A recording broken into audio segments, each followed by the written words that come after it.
എല്ലാവർക്കും നമസ്കാരം. പുതിയൊരു വീഡിയോയിലേക്ക് എല്ലാ സുഹൃത്തുക്കൾക്കും സ്വാഗതം.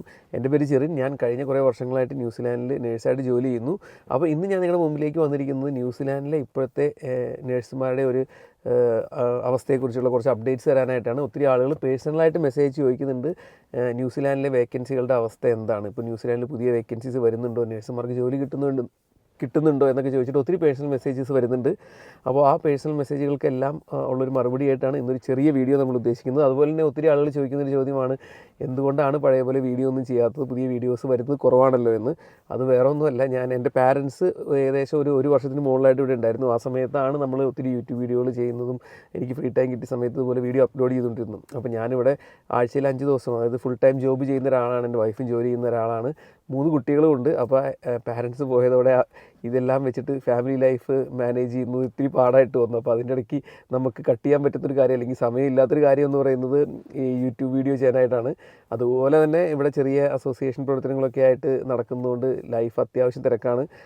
ആ ഒരൊറ്റ കാരണം കൊണ്ട് മാത്രമാണ് വീഡിയോ സമയം കിട്ടാത്തത്. എനിക്ക് വീഡിയോ ചെയ്യുന്നത് ഇഷ്ടമുള്ള കാര്യമാണ്. ഞാൻ എൻ്റെ ഫ്രീ ടൈം കിട്ടുന്ന സമയത്ത് തീർച്ചയായിട്ടും വീഡിയോകൾ അപ്ലോഡ് ചെയ്യാനായിട്ട് ശ്രമിക്കുന്നതാണ്. ഒത്തിരി ആളുകൾ ഈ ചോദിക്കുന്നതിൽ ഒത്തിരി സന്തോഷമുണ്ട്, എന്തുകൊണ്ടാണ് വീഡിയോ ചെയ്യാത്തത്, അപ്ഡേറ്റ്സ് തരണം എന്നൊക്കെ പറഞ്ഞ് മെസ്സേജ് അയക്കുന്നത് വളരെ സന്തോഷമുള്ള കാര്യമാണ്. അപ്പോൾ ഇന്നത്തെ നമ്മുടെ വീഡിയോയിൽ നമ്മൾ ഉദ്ദേശിക്കുന്ന കാര്യം എന്ന് പറയുന്നത് ജനറലായിട്ട് ഇവിടെ ഇപ്പോൾ നടക്കുന്ന ഒരു അവസ്ഥയെക്കുറിച്ചൊക്കെ പറയാനായിട്ടാണ്. അപ്പോൾ ഈ റീസെൻ്റായിട്ട് നിങ്ങൾക്ക് പലർക്കും അറിയാം, ഏറെക്കുറെ കഴിഞ്ഞൊരു 6 മാസമായിട്ട് ഒരു 90% എബോവ് നേഴ്സസും ന്യൂസിലാൻഡിൽ വരുന്നവർ ജോലി കിട്ടാതെ തിരിച്ചു പോകുന്നുണ്ട്. ഇവിടെ ന്യൂസിലാൻഡിൽ ജോലി കിട്ടുന്ന നേഴ്സുമാരുടെ എണ്ണം, പുതുതായിട്ട് വരുന്നവരുടെ എണ്ണം വളരെ കുറവാണ്. ആ കൂടെ കുറച്ച് ജോലി കിട്ടുന്നത് വേണമെങ്കിൽ നമുക്ക് മെൻ്റൽ ഹെൽത്ത്, പിന്നെ എമർജൻസി ഡിപ്പാർട്ട്മെൻ്റ് ആണെന്നൊക്കെ വേണമെങ്കിൽ പറയാം. അപ്പോഴും വരുന്ന എല്ലാവർക്കും ജോലി കിട്ടുന്നില്ല. ഈവൻ മെൻ്റൽ ഹെൽത്ത് എക്സ്പീരിയൻസ് ഉള്ള ആളുകൾ പോലും ജോലി കിട്ടാത്തവരുണ്ട്. എമർജൻസി ഡിപ്പാർട്ട്മെൻറ്റിൽ എക്സ്പീരിയൻസ് ഉള്ള ഒത്തിരി ജോലി കിട്ടാത്ത ആളുകൾ ഇപ്പോഴും ഇവിടെ ഉണ്ട്. ഹെൽത്ത് ന്യൂസിലാൻഡ് ഇപ്പോഴും നേഴ്സുമാരെ ജോലിക്ക് എടുക്കുന്നത് വളരെ കുറവാണ്. ഒരു അൺഒഫീഷ്യൽ ഒരു ഹയറിംഗ് ഫ്രീസ് തന്നെ ഉണ്ടെന്ന് വേണമെങ്കിൽ പറയാം.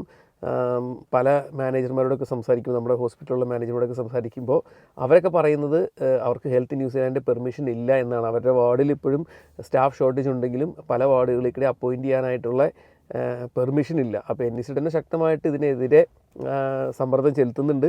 ഇപ്പോൾ തന്നെ റീസെൻ്റായിട്ട് റൊട്ടുറുവയിൽ എമർജൻസി ഡിപ്പാർട്ട്മെൻറ്റിൽ വെയിറ്റ് ചെയ്തിരുന്ന ഒരു പേഷ്യൻറ്റ് മരിക്കുകയുണ്ടായി, 3 മണിക്കൂർ എന്തോ മറ്റോ വെയിറ്റ് ചെയ്തിരുന്നിട്ട്. അപ്പോൾ അതുപോലുള്ള ഇഷ്യൂസൊക്കെ ഹൈലൈറ്റ് ചെയ്ത് കൊണ്ടുവന്ന് സ്റ്റാഫ് ഷോർട്ടേജ് കൊണ്ടാണ് അങ്ങനെയൊക്കെ സംഭവിക്കുന്നതെന്ന് പറഞ്ഞിട്ട് ഗവൺമെൻറ്റിൽ പ്രഷർ ചെലുത്തുന്നുണ്ട്. അപ്പോൾ നമ്മൾ പ്രതീക്ഷിക്കുന്നത് ഈ ഒരു അൺഒഫീഷ്യൽ അല്ലെങ്കിൽ ഒരു ഹയറിംഗ് ഫ്രീസ് വൈകാതെ തന്നെ എടുത്ത് കളയുമെന്നാണ്. നമ്മളെല്ലാവരും പ്രതീക്ഷിക്കുന്നത് ജൂലൈ ഓഗസ്റ്റ് ഒക്കെ ആകുമ്പോൾ, ജൂലൈ വരെ ആണെന്നായിരുന്നു ഒരു നിബന്ധനകൾ. ആദ്യം ഹെൽത്ത് ന്യൂസിലാൻഡ് ഇറക്കിയ നിബന്ധനകൾ ജൂലൈ വരെ ആയിരുന്നു എന്നാണ് പറഞ്ഞിരുന്നത്. പക്ഷേ ജൂലൈ കഴിഞ്ഞ്, ഓഗസ്റ്റ് കഴിഞ്ഞ്, ഇപ്പോൾ സെപ്റ്റംബർ ആയിട്ടും അവർ അന്ന് കൊണ്ടുവന്ന ആ ഒരു നിബന്ധനകളെല്ലാം ഏറെക്കുറെ എല്ലാം തന്നെ സ്ട്രിക്റ്റായിട്ട് കണ്ടിന്യൂ ചെയ്ത് പോവുകയാണ്. ഇപ്പോൾ നമ്മുടെ ഹോസ്പിറ്റലിലെ കാര്യങ്ങൾ എടുത്ത് നോക്കിയാൽ തന്നെ ഓവർ ടൈം എടുക്കുന്നത് കുറഞ്ഞു. ഇപ്പോഴും അവർ സ്ട്രിക്റ്റ് ആ ഗൈഡ് ലൈൻസ് അവർ ഇംപ്ലിമെൻറ്റ് ചെയ്യുന്നുണ്ട്. പല വാർഡുകളിലേക്കിടെയും സ്റ്റാഫ് ഷോർട്ടേജ് ഉണ്ടെങ്കിൽ നമുക്ക് ഓവർ ടൈം കിട്ടണമെങ്കിലൊക്കെ അതിൻ്റെ പണ്ട് നമുക്ക് അവിടുത്തെ ഇൻചാർജിന് തീരുമാനം എടുക്കാമെങ്കിൽ ഇന്ന് അവരുടെയൊക്കെ മുകളിലുള്ള ഏറ്റവും മുകളിലെ ഒഫീഷ്യലിൻ്റെ അടുത്ത് നിന്നൊക്കെ പോയി അനുവാദം വാങ്ങിച്ചിട്ടാണ് ഓവർ ടൈം പോലുള്ള കാര്യങ്ങളൊക്കെ അനുവദിച്ച് കൊടുക്കുന്നത്. അപ്പോൾ ഒട്ടുമിക്ക വാർഡുകൾക്കിടെയും സ്റ്റാഫ് ഷോർട്ടേജ് ഉണ്ട്. കാരണം ഇതിൻ്റെ ഇടയ്ക്ക് കഴിഞ്ഞ കുറേ നാളുകളായിട്ട് ഒത്തിരി ആളുകൾ റിസൈൻ ചെയ്ത് ഓസ്ട്രേലിയക്കൊക്കെ ഇതിൻ്റെ ഇടയ്ക്ക് പോകുന്നുണ്ട്. അപ്പോൾ ആ ഒരു ഗ്യാപ്പുകളൊന്നും ഫില്ല് ചെയ്തിട്ടില്ല. അപ്പോൾ നമ്മൾ പ്രതീക്ഷിക്കുന്നത് വരും മാസങ്ങളിൽ ഈ വേക്കൻസികളിലേക്കൊക്കെ ഫില്ലിംഗ് നടക്കുമെന്നാണ്. പക്ഷേ ഇതൊരു ഗ്യാരണ്ടി ഇല്ലാത്ത കാര്യമാണ്. അപ്പോൾ ഇത് പ്രതീക്ഷിച്ചുകൊണ്ട് നമുക്ക് ഒരിക്കലും ഇനി വരാനോ ഇവിടെ നിൽക്കുന്നതിലോ ഒരർത്ഥമുണ്ടെന്ന് എനിക്ക് തോന്നുന്നില്ല. കാരണം ഇപ്പോൾ തന്നെ ന്യൂസിലാൻഡിലേക്ക് വരുന്ന ക്യാബ് നഴ്സുമാരുടെ എണ്ണം ഗണ്യമായിട്ട് കുറഞ്ഞിട്ടുണ്ട്. നിങ്ങൾക്ക് അതുകൊണ്ട് തന്നെ നിങ്ങൾക്ക് കാണാം, ഒത്തിരി വാട്സാപ്പ് ഗ്രൂപ്പിലൂടെയും ഫേസ്ബുക്കിലൂടെയൊക്കെ ക്യാപ്പിൽ ഒത്തിരി സീറ്റ് ഉണ്ടെന്നൊക്കെ പറഞ്ഞ് ഒത്തിരി ആളുകൾ മെസ്സേജ് അയക്കുന്നുണ്ട്. അതുപോലെ തന്നെ പുതിയ എക്സാമും OSCEയും തുടങ്ങി, അതിനും ആളുകൾ വരുന്നുണ്ട്. പക്ഷേ ഇപ്പോൾ വരുന്ന ആളുകളെല്ലാം എനിക്ക് തോന്നുന്നു ഒട്ടുമിക്ക ആളുകൾ ഇവിടെ നിൽക്കാതെ തിരിച്ച് അവർ വന്ന സ്ഥലത്തേക്ക് തന്നെ പോവുകയാണ് ചെയ്യുന്നത്. പലരും ജോലി റിസൈൻ ചെയ്യാതെയാണ് വരുന്നത്. അത് നമ്മളെ ഒത്തിരി യൂട്യൂബേഴ്സും നമ്മളടക്കം ഒത്തിരി ആളുകൾ ഇതിനെക്കുറിച്ച് ഒത്തിരി അവയർനെസ് കൊടുക്കാൻ ശ്രമിച്ച കാര്യമാണ്.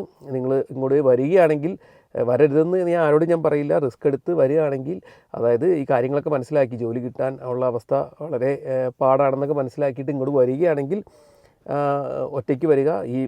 ഈ ക്യാപ്പ് OSCE അത് കഴിഞ്ഞിട്ട് നിങ്ങൾക്ക് ഇവിടെ നിൽക്കാൻ, ആ ചിലവൊക്കെ അഫോർഡ് ചെയ്യാൻ പറ്റുമെങ്കിൽ മാത്രം നിൽക്കുക. ഇല്ലെങ്കിൽ നിങ്ങളുടെ തിരിച്ച് ചെന്ന് എവിടെയാണ് നിങ്ങൾക്ക് ജോലി ഉള്ളത്, ഇപ്പോൾ പ്രത്യേകിച്ച് ഗൾഫിലുള്ള ജോലിയൊക്കെ ആണെങ്കിൽ അത് കളയാതെ ആ ജോലിക്ക് തന്നെ തിരിച്ച് കയറുക. 1-2 മാസത്തേക്ക് ലീവ് എടുത്തിട്ട് വന്ന് പ്രോഗ്രാം ചെയ്ത് തിരിച്ച് അതേ ജോലിക്ക് തന്നെ കയറുക. അതാണ് ഏറ്റവും നല്ലൊരു ഡിസിഷൻ എനിക്ക് തോന്നുന്നു. കാരണം അവിടെ നിന്നിട്ട് തന്നെ നിങ്ങൾക്ക് പിന്നെ ഇവിടേക്ക് ഓസ്ട്രേലിയക്കൊക്കെ ഓപ്പണിങ്സ് വരുമ്പോൾ ജോലികൾക്ക് അപ്ലൈ ചെയ്യാം. ഇപ്പോഴും ഒത്തിരി ആളുകൾ ഓസ്ട്രേലിയക്ക് അപ്ലൈ ചെയ്യുന്നുണ്ട്. പക്ഷേ ഓസ്ട്രേലിയയിൽ നമുക്ക് മനസ്സിലാക്കുന്നത് പല സുഹൃത്തുക്കളും പറയുന്നത്, അല്ലെങ്കിൽ ഇവിടെ ക്യാപ്പ് ചെയ്ത് കഴിഞ്ഞ കുട്ടികൾ പറയുന്നത്, ഇപ്പോൾ ഓസ്ട്രേലിയയിൽ ജോലി കിട്ടാനായിട്ട് അല്പം പാടായി തുടങ്ങിയിട്ടുണ്ട്. പഴയ പോലെ ഈസി അല്ല. പണ്ട് ഓസ്ട്രേലിയയിൽ നിന്ന് 1-2 ജോബ് ഓഫറൊക്കെ വരുമായിരുന്നു. ഇപ്പോൾ അവിടെയും വേക്കൻസികൾ ഒത്തിരി ഫില്ല് ചെയ്യപ്പെട്ട് വരുന്ന അവസ്ഥയാണ് കാണുന്നത്. അപ്പോൾ നമുക്ക് ഇതിൻ്റെ അകത്ത് ജോബ് വേക്കൻസിയുടെ കാര്യത്തിൽ ഒരു ജനറൽ അപ്ഡേറ്റ് എന്ന് പറഞ്ഞു കഴിഞ്ഞാൽ, കഴിഞ്ഞ 6 മാസം മുമ്പ് നോക്കുകയാണെങ്കിൽ ഇപ്പോഴത്തെ ഒരു അവസ്ഥ അതിനേക്കാളും മോശമാണ്. ഒട്ടും മെച്ചപ്പെട്ടിട്ടില്ല. ഇനി അങ്ങോട്ട് അടുത്ത വർഷത്തിലേക്കൊക്കെ വരുമ്പോൾ എന്താവും അവസ്ഥ നമുക്ക് ഫ്യൂച്ചർ പ്രെഡിക്റ്റ് ചെയ്യാൻ പറ്റില്ല. പക്ഷേ ഞാൻ നേരത്തെ പറഞ്ഞ പോലെ ഇവിടെയുള്ള വേക്കൻസികൾ ഇപ്പോൾ ഹെൽത്ത് ന്യൂസിലാൻഡിലൊക്കെ കഴിഞ്ഞ കുറേ നാളുകളായിട്ടൊന്നും അപ്പോയിൻമെൻറ്റുകൾ ഒരുപാട് നടക്കാത്തതുകൊണ്ട് ഇൻറ്റേർണൽ വേക്കൻസികളെല്ലാം ഫില്ല് ചെയ്യപ്പെടുമെന്ന് തന്നെയാണ് നമ്മൾ കരുതുന്നത്. കാരണം ഒത്തിരി ആളുകൾ ഓസ്ട്രേലിയക്കൊക്കെ ആയിട്ട് പോകുന്നുണ്ട്. ഇപ്പോൾ നമ്മുടെ സുഹൃത്തുക്കളും നമുക്ക് പരിചയമുള്ള ആളുകളൊക്കെ ആയിട്ട് പല വാർഡുകളിൽ നിന്നും പോയതായിട്ടും പോകാനിരിക്കുന്നതായിട്ടൊക്കെ നമുക്കറിയാം. അപ്പോൾ ഈ ഒരു വേക്കൻസികളൊക്കെ എന്തായാലും എപ്പോഴായാലും ഫില്ല് ചെയ്യപ്പെടണം. അപ്പോൾ ഈ വേക്കൻസികൾ ഫില്ല് ചെയ്യപ്പെടണമെന്നുകൊണ്ട് ഉദ്ദേശിച്ചത്, അതായത് ഈ വേക്കൻസികൾ ഫില്ല് ചെയ്യപ്പെടും എന്നൊരു പ്രതീക്ഷ മാത്രമാണ്. അതൊരു ഒഫീഷ്യൽ ഇൻഫർമേഷനോ നിങ്ങളത് തെറ്റായിട്ട് നിങ്ങളത് വ്യാഖ്യാനിക്കരുത്. കാരണം ഒരു സ്ഥലത്തും അങ്ങനെ ഈ വേക്കൻസികൾ ഒരു 6 മാസത്തിനുള്ളിൽ ഫില്ല് ചെയ്യുന്നൊന്നും ഇതൊരു ഗവൺമെൻറ് ഒരു സ്ഥലത്തും പറഞ്ഞിട്ടില്ല. ഇപ്പോഴത്തെ ഒരു കറണ്ട് സിറ്റുവേഷൻ അനുസരിച്ച് നമുക്ക് ഒരു ഇൻഫർമേഷനും ഇല്ല എത്ര നാൾ എടുക്കും വേക്കൻസീസ് വരാനായിട്ട് എന്ന് ഒരു ഇൻഫർമേഷനും ഇല്ല. കാരണം ഇപ്പോൾ ഹെൽത്ത് ന്യൂസിലാൻഡ് ട്രൈ ചെയ്യുന്നത് കോസ്റ്റ് കട്ട് ചെയ്യുക എന്നുള്ളൊരു കാര്യം മാത്രമാണ്. കാരണം ലേറ്റസ്റ്റ് ആയിട്ടുള്ള പല റിപ്പോർട്ടുകളും അനുസരിച്ച് ഇവർ ബഡ്ജറ്റ് ഓവർ ബ്ലോൺ ആണ്. അതായത് ഹെൽത്ത് ന്യൂസിലാൻഡ് ഒരു മാസം $130 മില്യൺ ഓവർ സ്പെൻഡ് ചെയ്യുന്നുണ്ടെന്നാണ് ന്യൂസിലാൻഡ് ഗവൺമെൻറ് പറയുന്നത്. അപ്പോൾ ആ ഒരു കോസ്റ്റ് അവർ കൺട്രോൾ ചെയ്യാനായിട്ടാണ് ഇതുപോലുള്ള മെഷേഴ്സ് എല്ലാം കൊണ്ടുവരുന്നത്. അപ്പോൾ എത്ര നാളത്തേക്ക് ഈ ഒരു കൺട്രോൾ നിലനിൽക്കുമെന്ന് നമുക്ക് പറയാൻ പറ്റില്ല. ചിലപ്പോൾ 6 മാസത്തേക്ക് നിന്നേക്കാം, ചിലപ്പോൾ 1 വർഷത്തേക്ക് നിന്നേക്കാം, ചിലപ്പോൾ ഈ ഒരു ഗവൺമെൻറ് അവസാനം വരെ നിന്നേക്കാം. അപ്പോൾ ഈ പുതിയൊരു ഗവൺമെൻറ് കയറിയിട്ട്, നാഷണൽ ഗവൺമെൻറ് കയറിയിട്ട് 1 വർഷം പോലും ആയിട്ടില്ല. അപ്പോൾ അവർ ശ്രമിക്കുന്നത് എന്താണെന്ന് വെച്ചാൽ ഓവർ സ്പെൻഡ് ആയിട്ടുള്ള ബഡ്ജറ്റുകളെല്ലാം കൺട്രോൾ ചെയ്ത് അവർക്ക് എവിടെയൊക്കെ കാശ് സേവ് ചെയ്യാൻ പറ്റുമോ അവിടെയൊക്കെ കാശ് സേവ് ചെയ്യുക എന്നുള്ളതാണ്. ഈ ഹെൽത്ത് ന്യൂസിലാൻഡിൽ മാത്രമല്ല പല സെക്ടറുകളിലും ഇങ്ങനെ ജോബ് കട്ട് നടക്കുന്നുണ്ട്. പോലീസിൽ നടക്കുന്നുണ്ട്, ടീച്ചേഴ്സിൻ്റെ ജോലികൾ കട്ട് ചെയ്യുന്നുണ്ട്, അതായത് മിനിസ്ട്രി ഓഫ് എഡ്യൂക്കേഷനിൽ ഒത്തിരി ജോലികൾ കട്ട് ചെയ്യുന്നുണ്ട്. ഇനി മിനിസ്ട്രി ഓഫ് ചിൽഡ്രൻ, ഒറങ്കട്ടമറാക്കി എന്ന് പറയുന്ന അവിടെയും ഒത്തിരി ആളുകളുടെ ജോലിയൊക്കെ നഷ്ടപ്പെടുന്നുണ്ട്. അപ്പോൾ ഇത് മൊത്തത്തിൽ നാഷണൽ ഗവൺമെൻറ് ഒത്തിരി കൺട്രോളുകൾ കൊണ്ടുവരുന്നതിൻ്റെ ഭാഗമാണ്. അപ്പോൾ ഞാൻ ഈ വേക്കൻസികൾ ഫില്ല് ചെയ്യപ്പെടണം എന്ന് പറയുമ്പോഴും അത് എൻ്റെ ഒരു ആഗ്രഹം മാത്രമാണ്. എത്ര നാൾ എടുക്കുമെന്ന് നമുക്കൊന്നും പറയാൻ പറ്റില്ല. അപ്പോൾ അത് പ്രതീക്ഷിച്ച് നമ്മൾ ഇവിടേക്ക് ജോലി പ്രതീക്ഷിച്ച് വന്നതുകൊണ്ട് ഒരു കാര്യമില്ല എന്നാണ് ഞാൻ അവിടെ വ്യക്തമാക്കാൻ ശ്രമിക്കുന്നത് കേട്ടോ. പിന്നെ ഈ റീസെൻ്റ് ആയിട്ട് 1-2 ബാച്ച് ഗ്രാജുവേറ്റ് നേഴ്സസൊക്കെ ഇറങ്ങി. ഒത്തിരി ന്യൂസിലാൻഡിൽ ത്രൂ ഔട്ട് എല്ലാ കോളേജുകളിലും ഇറങ്ങിയ, എനിക്ക് തോന്നുന്നു ഇപ്പോൾ യുകോളിലൊക്കെ പഠിച്ച് 50-60 പേര് പഠിച്ചിറങ്ങി. അതിൻ്റെ അകത്ത് 40 പേരോളം ജോലി കിട്ടാതെ ഇപ്പോഴും ഹെൽത്ത് കെയർ അസിസ്റ്റൻ്റ് ആയിട്ടൊക്കെ തന്നെ വർക്ക് ചെയ്യുന്ന അവസ്ഥയാണുള്ളത്. ഞാനിത് പറയുന്നത് ഇവിടുത്തെ ആ ഒരു അവസ്ഥ മനസ്സിലാക്കി തരാനായിട്ടാണ്. ഞാൻ പല വീഡിയോയിലും പറയാറുള്ള പോലെ ഞാനിവിടെ രജിസ്റ്റേർഡ് നേഴ്സായിട്ട് വർക്ക് ചെയ്യുന്ന ആളാണ്. എനിക്കൊരു റിക്രൂട്ട്മെൻറ്റ് ഏജൻസിയോ അങ്ങനത്തെ റിക്രൂട്ട് ചെയ്യുന്ന പരിപാടിയോ ഒന്നുമില്ല. അപ്പോൾ നമ്മൾ ഓണസ്റ്റ് ആയിട്ടുള്ള കാര്യമാണ് നിങ്ങളോട് പറയുന്നത്.